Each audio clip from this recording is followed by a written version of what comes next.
وہ طائف کے قریب وطاس کے مقام پر جا کر وہ ٹھہرے ہیں اور انہوں نے جنگ کی تیاری کی ہے. اس کے اندر اللہ کے نبی صلی اللہ علیہ وسلم تو واپس چلے آئے لیکن کچھ فوج کو وہاں چھوڑ دیا ہے.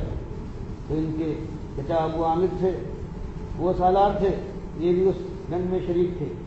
انہوں نے اپنے سالار ابو عامر کو یہ دیکھا ہے کہ وہ زخمی ہوئے ہیں، ان کے پاس پہنچے ہیں، پوچھا ہے چچا کس نے آپ کو زخمی کیا ہے؟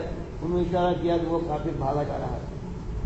کہتے یہ سننے کے بعد میں نے اس کا پیچھا کیا ہے اور بہت اس کو شرم دلائی کہ بھاگنے والے میدان جنگ میں آتا ہے. ہر طرح سے میں نے ان کو شرم دلائی. آخر کار وہ شرمندہ ہو کر واپس لوٹا ہے اور مجھ سے جنگ کرنے کی کوشش کی، یہاں تک کہ میں نے اس کو واصل جہنم کر دیا. پھر آیا ہوں ابو عامر کے پاس اور ان کا آخری وقت تھا. انہوں نے یہ کہا ہے بیٹے اب تم مدینے جاؤ گے تو اللہ کے نبی صلی اللہ علیہ وسلم سے یہ کہنا کہ میں دلی کو آتے.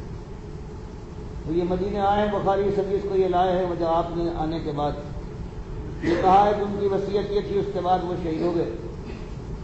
تب بخاری بیان کرتے ہیں کہ اللہ کے نبی صلی اللہ علیہ وسلم نے وضو کیا ہے اور اپنے ہاتھ بہت اونچے اٹھائے ہیں، یہاں تک کہ بال کی سفیدی نظر آنے لگی. 2-3 مقام جو لائے ہیں بخاری نماز کے علاوہ، ایک استسقاء کی نماز ہے، ایک یہ مقام ہے، اور آپ نے ان کے لیے دعا کی ہے کہ اللہ اس کا درجہ بلند کر، مالک خطراؤں کو پردہ پوشی ہو. اور تب حضرت عبداللہ ابن قیس جن کا نام تھا، انہوں نے کہا کہ نبی صلی اللہ علیہ وسلم میرے لیے بھی کچھ دعا کیجیے، تو آپ کے لیے بھی مغفرت کی اور بھلائی کی دعا کی ہے. ایک تو یہ موقع ہے کہ آپ نے وہ خالد کو لائے ہیں. دوسرا موقع ہے جب حضرت خالد نے کہ قبیل خزیمہ کے لوگوں نے جب انہوں نے ان پر حملہ کیا ہے تو وہ یہ کہتے ہوئے یہ اظہار کے لیے کہ ہم مومن ہیں، مسلمان ہو گئے، باپ دادا کے دین کو ہم نے چھوڑ دیا، سبانہ سبانہ کہتے ہوئے انہوں نے آواز لگائی اس خیال سے کہ ہم نے اپنے باپ دادا کے دین سے انکار کیا ہے، ہم مومن ہو گئے.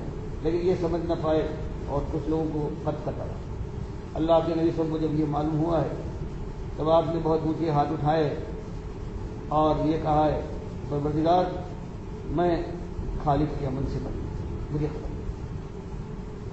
تو یہ ایک پوری تاریخ ہے اللہ کے بندوں کی کہ ایمان کے لیے انہوں نے ساری اپنی زندگی کی ایک ایک روش کو جو باپ دادا کی روش سے تبدیل کر لیا ہے.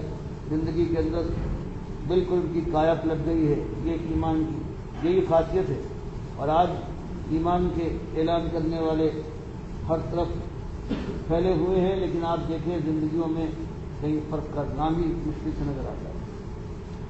تو یہ اللہ کے یہاں کامیابی اس کے اوپر نہیں ہے کہ کوئی اعلان کرے اور اعلان میں درجدار آواز کے ساتھ اعلان ہو، بلکہ اللہ کے ہاں جس ایمان کی قیمت اٹھے گی وہ یہی ہے کہ اللہ کا بندہ اپنے مالک کی غلامی میں ایمان کے جتنے تقاضے ہیں حالات کے لحاظ سے وہ سب پورے کرنے کی کوشش کرے اور اللہ کے اوپر توکل کر کے اگر تقاضا ہے تو اس کے بعد اللہ پر توکل کر کے قدم اس راستے میں آگے بڑھائے.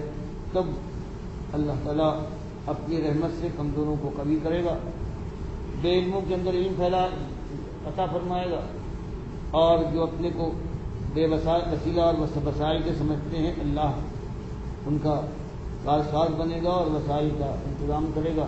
پھر پریشانیوں میں اللہ کی طرف سے ان کو استقامت ملے گی. اور یہ ہمارے لیے یہی چیز ہے کہ اللہ کے نبی صلی اللہ علیہ وسلم کے اوپر جو قرآن نازل ہوا ہے ہر وقت ہمارے سے یہ دعا کرے ربنا اغفر لنا ولاخواننا الذین سبقونا بالایمان ولا تجعل فی قلوبنا غلا للذین آمنوا ربنا انک رؤوف رحیم. اور اللہ سے استقامت اس راہ میں بڑی مشکل کام ہے.